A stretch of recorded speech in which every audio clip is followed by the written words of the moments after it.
All right, what is up? Welcome to the Spoiler Kings. My name is King Creamer. I'm with Brandman Brandon, Brian the Grizzly, and we're gonna talk about the Aquaman and the Lost Kingdom, the sequel, the new one, the end of the line for the DCEU. Exactly. Yeah, this is it. This is it. And you can tell it's it because they stopped putting the money into it. Yeah. Oh man, that's one of the things we're gonna get into. So yeah, we're gonna get into our likes, our dislikes. We're gonna do our rating at the end. So before we start, Brian, you got a quick rundown what this movie's about? Sure do. After failing to defeat Aquaman the first time, Black Manta wields the power of the mythical Black Trident to unleash an ancient and malevolent force. Hoping to end the reign of terror, Aquaman forges an unlikely alliance with his brother, Orm, the former king of Atlantis. Setting aside their differences, they join forces to protect the kingdom and save the world from irreversible destruction.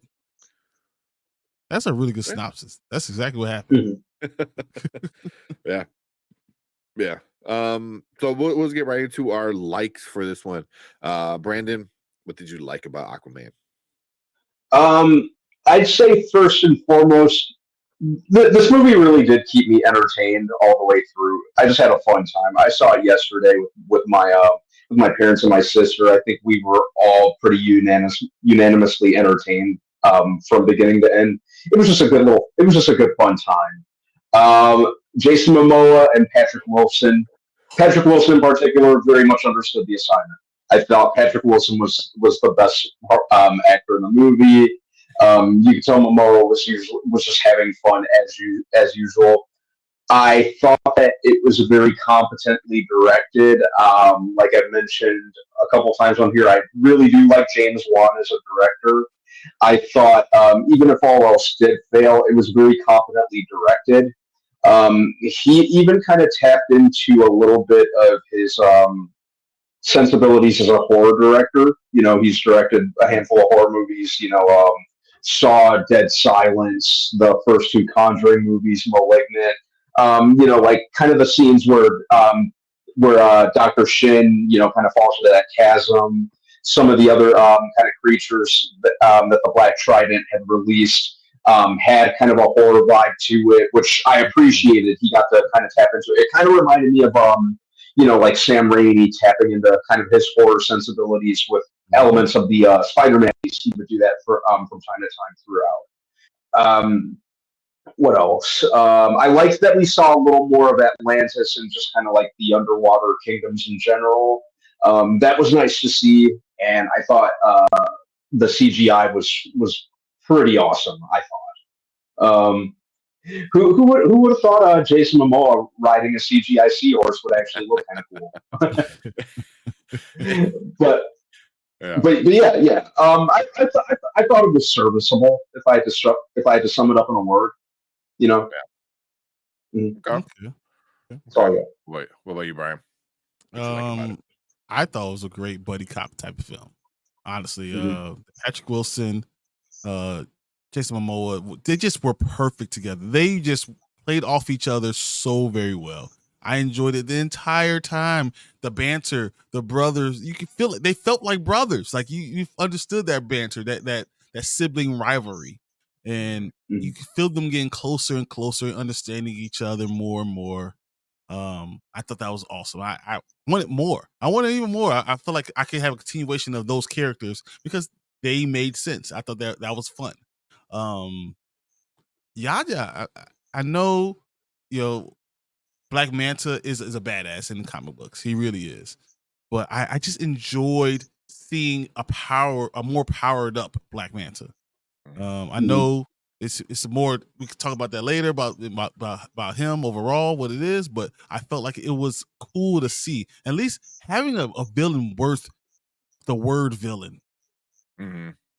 That was important. And I think in a movie where the plot's not difficult to understand. It's a simple plot. You understand we've heard it before, but it's so important then to have a great villain. And I thought that you felt the evil coming from him. Even if it wasn't him, you felt the evil coming from Yaya. It was epic. And what was his name? Randall Park, whatever. He's like kind of like the funny parts of he would say what you're thinking and how you feel if you're in that situation. That was really cool. The comic relief almost with him. You can't help but like Randall Park. Yeah. That man could blow up my house, and I'd still probably like offer to take him out to dinner or something. You'd be like smiling. I mean, I'm sorry. The way it happened. I don't know exactly what's going on. You'd be like, that's okay. I can't stay mad at you. Yeah. I feel like let's go get a beer, dude. And the only dude who could do like MCU and DCEU, and no one has a problem. And no one has a problem with it's okay. Don't worry. That's Randall Park.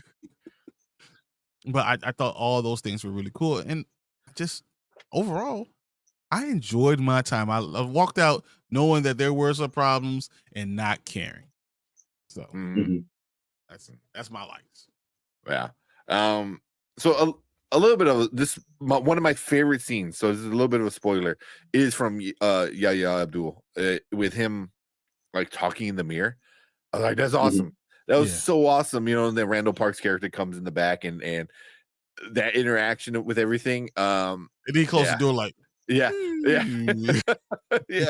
That was great. And like we could talk about his character, a little bit, but him as acting as kind of being possessed and being this, it reminded me of very much like a Venom kind of thing. Like you totally hate him, I hate him. Let's work together and hate him together. But yeah, he was great. He was great. The way he just walked around with that trident was like you look more badass with the trident than Momoa does, man. Yeah, it's like he's like flicking it and doing all this like crazy shit to like get the two pieces together. But yeah, I gotta agree with you. Jason Momoa and Patrick Wilson, holy crap. Like Patrick Wilson is amazing in almost everything he does, and it's just like it's a great actor. It's like here's the clean cut guy who's trained to be a king, who was a prince and grew up in it, and then you got Jason Momoa who's tatted up and constantly screaming yoo-hoo all the time and literally bashing himself into a rock. It's like dude is like insane, but like them together was really fun. And then their dialogues together I thought was the best dialogues because we'll get into the rest of the dialogue, but them together was like all of the important writing went to them too. Really, it was like it was emotional. You understood the feeling between the two. Yeah, and like when Ocean Master was like oh, I trained my whole life to fight you, and Aquaman's like, I don't fucking want this job, dude. Like, I don't want this job. Like, it's like you could have had it, but you had to go be a dick about it. It's like, and then that's when the realization starts to happen, and you can see it in Patrick Wilson because he's such a great actor. It was like, wait a minute, so I didn't have to prepare my whole life to beat you because my dad said you're gonna come after the throne. He's like, he goes, no, and I still beat you without no training. Self-fulfilling prophecy. Orm could have been the Ocean Master and. Jason Momoa would been like, Aquaman, whatever. Go ahead, be. I'm gonna stay here, talk to the fish, but yeah, those three were obviously like the best, of the three. And they're the main three characters, obviously, the villain and the two good guys working together. So, it was. I got what I expected, Momoa being Momoa, and a good bad guy, and Patrick Wilson, chasing another zombie dead thing. What he does best. But cool. Let's get into our dislikes. What didn't you like about this one, Brandon? I think that we've seen kind of like the plot done quite a few times. I know there were a lot of comparisons to Thor: The Dark World. I even saw some comparisons to Thor: Love and Thunder, which I don't agree with because like it at least kind of balanced humor and seriousness a lot better than that movie did. But I think it was very by the numbers and didn't even really try to do anything new with the formula. So that was one of my dislikes. I also feel like, and I'm trying to find the best way to word this, but Atlantis never really felt like a character, and it never really had its own voice. Like take like Wakanda. Wakanda very much felt like a character in the Black Panther movies. There were even times when Asgard felt like a character. Gotham in the Batman felt like a character. Atlantis just kind of feels like a backdrop or like a background you see in a play. It never really had too much personality. And you kind of see like some of the locales, like the markets and the restaurants and stuff like that, but it never really felt fleshed out beyond that. Atlantis felt very flat to me. I think that they, as much as I like Jason Momoa, they kind of let him like be a little too Momoa at certain points. He was just being his usual Momoa dude bro self, which usually there's nothing wrong with, but I think they kind of leaned into Momoa? it. So, they kind of leaned in. Hang on. They kind of leaned into it like a little too much. At points, it kind of felt like an SNL skit in that regard. And I'd say those were my big ones. Yeah, I'd say those were like my big three. Yeah. Mm. Too much Momoa. Like even the end, like the closing monologue was not Aquaman. That was full Momoa. Yeah, that's what I'm saying. There's no too much Momoa. There's no such thing as too much Momoa. There's only one person that thought they had too much Momoa.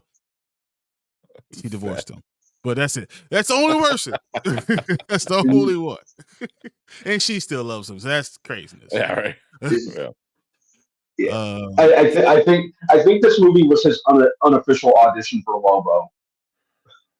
If we didn't have one already. I don't know.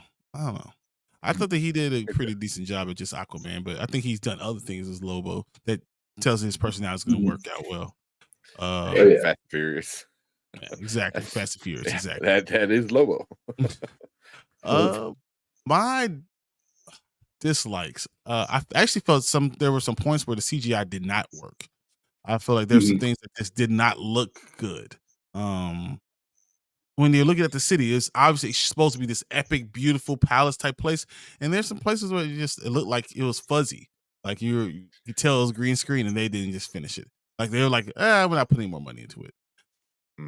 There's a couple places like that. I thought I'm glad Amber Heard was cut a lot out of this movie because I don't want the negativity from it. Not that I really care about it, but I didn't want the negativity from everybody else saying it.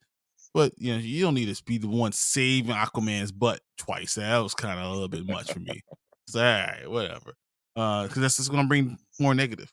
Man, Nicole Kidman looked old in this movie for real. So I think that's the CGI. That was the CGI. Like just the makeup look painted on sometimes. I'm like, you underwater. How's the makeup looking painted on? That doesn't look like she looked at points. She was looked more than Tom Curry, which would be Jason's dad in the movie. I was like, why do you look so old? Like this is not what I see when I go to my AMC. They are like you don't look that bad in that. Come on, this is crazy. But I think those are probably my only real bad. And I felt like I want Yaya to be more menacing, even more darker, because they made it dark. They really did. And the story between the brothers was pretty cool. But I wish Black Manta was great, But I think Tank was going to talk about that a little more. But I definitely agree with what his take on that. So that's okay. Yeah, like you said, like Yaya was great. Loved it.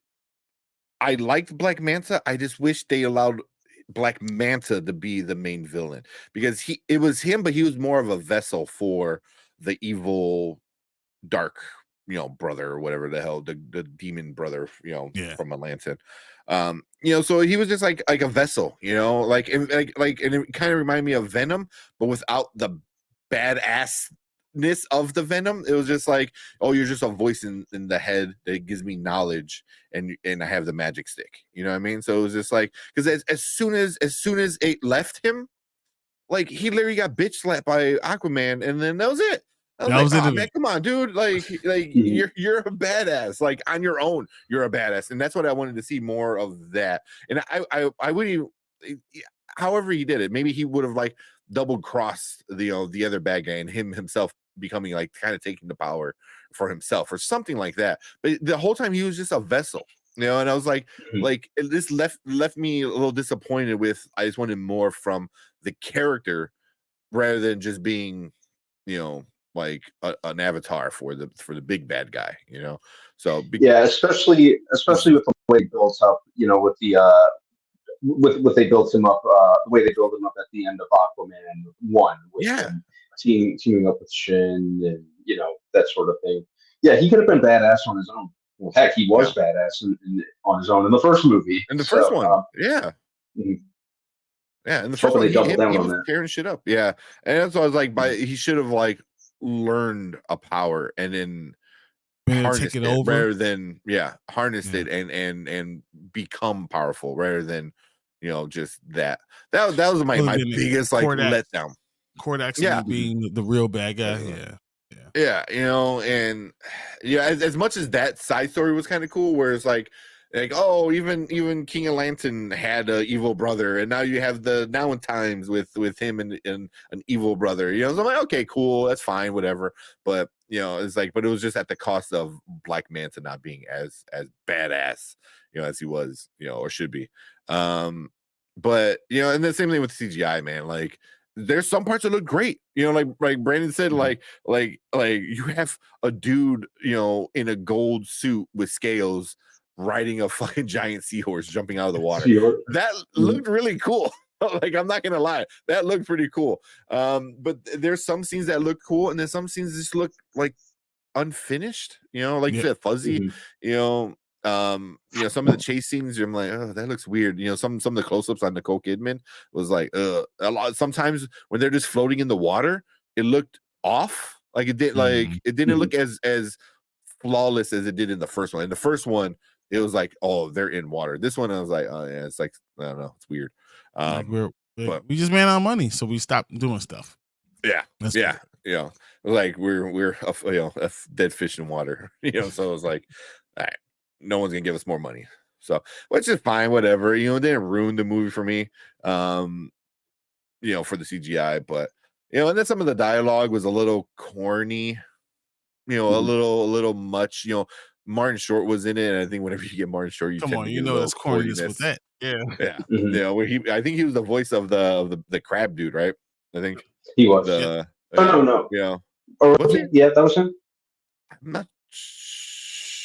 I think it might have been. I gotta double check.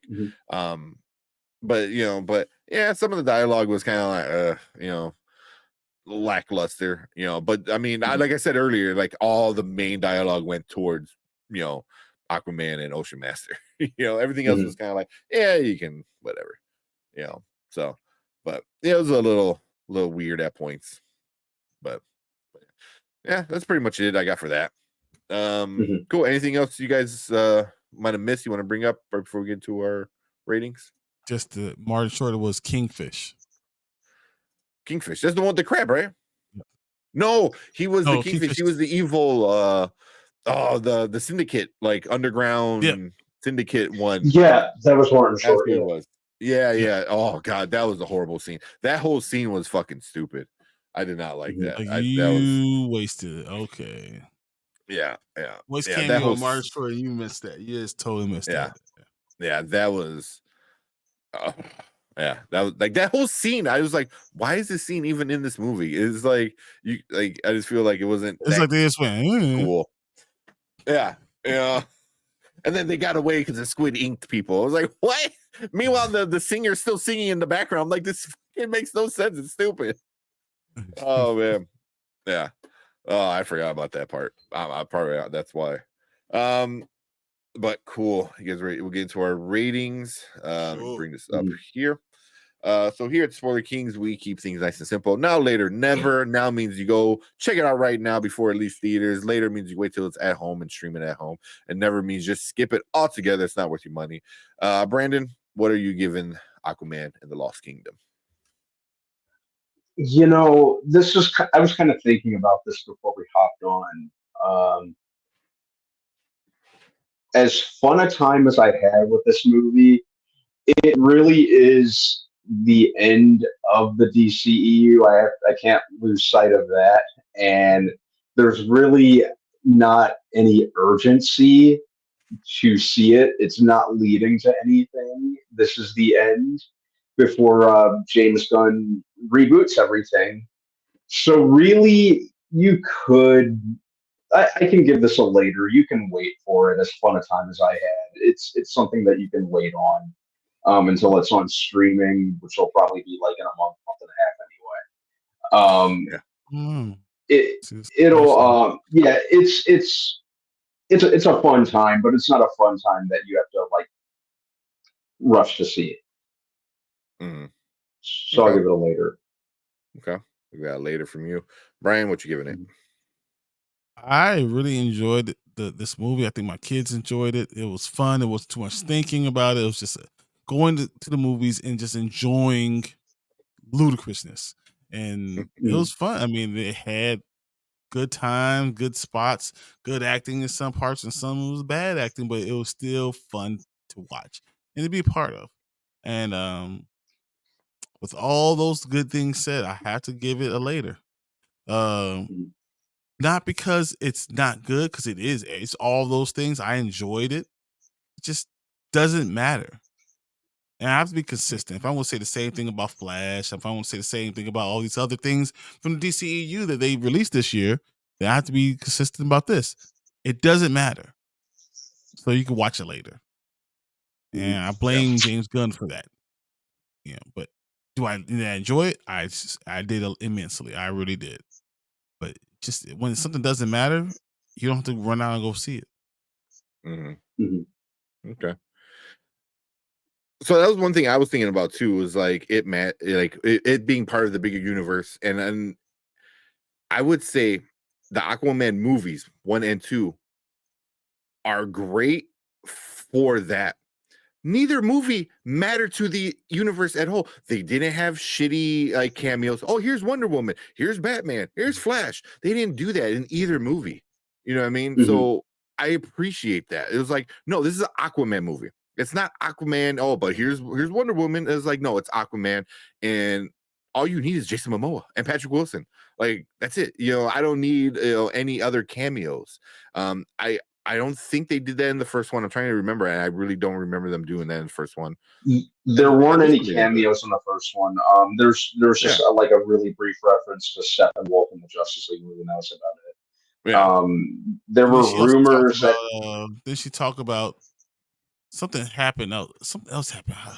I remember seeing. Slip my mind. Go ahead, finish. There were rumors that like Ben Affleck was going to show up in this as Batman, and then he did. Then of course he didn't. I agree. I like that the Aquaman movies are very much in their own little corner. Yeah. Which is what like I think it should be. You know what I mean? And let the world universe tying be in the post credit. You know what I mean? And maybe, and that's why I think if Ben Affleck did show up, it would have been a post credit scene. Because I don't see where he would have fit in this, movie. I really don't see where any of the other character would have fit in this movie. So I enjoyed that. And for me, it's like if you're a Jason Momoa fan, then you're gonna go see this because this is a very Jason Momoa style kind of movie. But for me, I'm gonna give it a later. Because I did have fun with it. I probably watch it a few more times at home, because it was good. It was a fun time. I enjoyed it. Same with the first one. The first one, it looked great, and it had a very generic kind of story, but it looked great. This one, the story was a little bit better. It didn't look as great at times, but it's I think the dynamic between the main characters was a lot of fun. So if like I said, you like Momoa, go see it right now. But for everyone else, it's gonna be a later. something at home. But it is the end, the official end of the DCEU. I mean, take that for what it is. It was, like, is it a good thing? Is it a bad thing? Yeah. But yeah. But I did one last thing with this was I did kind of like that this ends with him doing an interview into the world, and at the end he goes, I'm a king, I'm a blah blah blah. He goes, I am Aquaman. Iron Man. Actually, I was like super fun because that, like, how the MCU started, the DCEU ends. It was like awesome. It was, like so super Momoa. fun. It was so Yeah. great. Oh, that's a great one. Yeah. Yeah. So I did think that was funny. I don't know if that's how they meant it to be, or rather it just be just a plain Iron Man reference, but it was like, I don't know, because he said cool. I am Aquaman the end of the first Aquaman movie when he's jumping out of the water and he says I am Aquaman. But this one specifically felt very I am Iron Man-ish. Yeah. Like he was making fun of Robert Downey Jr. I thought that was really creative. Yeah. I even called Ocean Master Loki at one point, because it's like the brother, the evil brother, kind of thing. So I had a few of those kind of little jabs. But it was fun. I enjoyed it. So let's get into last couple things before we end it. The box office as of today, it is $38.3 million domestic and 80.2 international. So obviously international is where it's at. It's worldwide 118 and a half. That's not bad. It's not bad. Worldwide, at least. Opening weekend, I'm telling you guys, I smell $350 to $400 million. I mean, that's a huge decline from where $1 billion was. But that's the first one anyway. Once you say this doesn't matter, and people are like, I guess I'm not gonna go see it. Yeah. And then also Amber Heard, so a lot of people are not gonna go see it because of her. I don't know, but it is what it is with that. So we'll see where it ends. I can see 350. I see that. But the ratings, oh my god, Rotten Tomatoes, the critics. Well, first we'll go to the audience. The audience is 1,000 plus verified at 79%, which is okay. That's nice. Is okay, but bad. it was at 43 on Thursday. With the audience? Yep. Okay. I wonder how much of that was like bombing, like what was that, comment bombing, review bombing? But the critics, the critics are 36%. The critics do not like it. 161 reviews with the critics. But man. Yeah, and I didn't think it was nearly that bad at all. Like I said, it kept me entertained. I had a fun time. I'd say I liked it roughly around the same level as I did the first one, which I ended up enjoying a lot more than I thought I would. Yeah. I thought it was absolutely fine. Yeah. I had a fun time with it. Yeah. Yeah. It's not like it was Batman and Robin. Oh, geez. But like here, like just one that I saw right now, it goes, this is a bad review from one of the critics. Said, with a forgettable plot and some charisma coming from its main cast, Aquaman and the Lost Kingdom fails to live up to its predecessor, and the DCEU has the privilege of bringing to a close. Yeah. That's about right. Yeah. So that's it. That is the end of the DCEU. We'll probably do maybe like a rating for all the DCEU coming up soon, probably sometime in the next month when we sit and actually think about it. And we can rank all the movies and then get all the hate. Can we put them all last? Nah, there's some good ones. Wonder Woman, first one. Wonder Woman, okay. First Wonder Woman was great. Everything's a D and an F. Yeah, exactly. I did like the Suicide Squad. I had fun watching that. Yeah, that one was pretty good too. But that was James Gunn, so we'll see how that goes. Did anyone make any money? Yeah, that's that was a COVID thing though too. That was like right when COVID was going on. Blame the COVID. Blame the vid. Also, everyone hated like the first Suicide Squad. The first one. You mean iTunes Shuffle the movie? That's funny. So we'll do that sometime soon. Maybe we'll bring on somebody who's a little bit more positive about the DCEU with us, so they can at least counterbalance all our hate. Exactly. Oh man, I can't wait for the comments. It's gonna be fun. Good. You guys know what you're talking about, man. Oh man, so stupid. Yeah. But cool. You guys got anything else?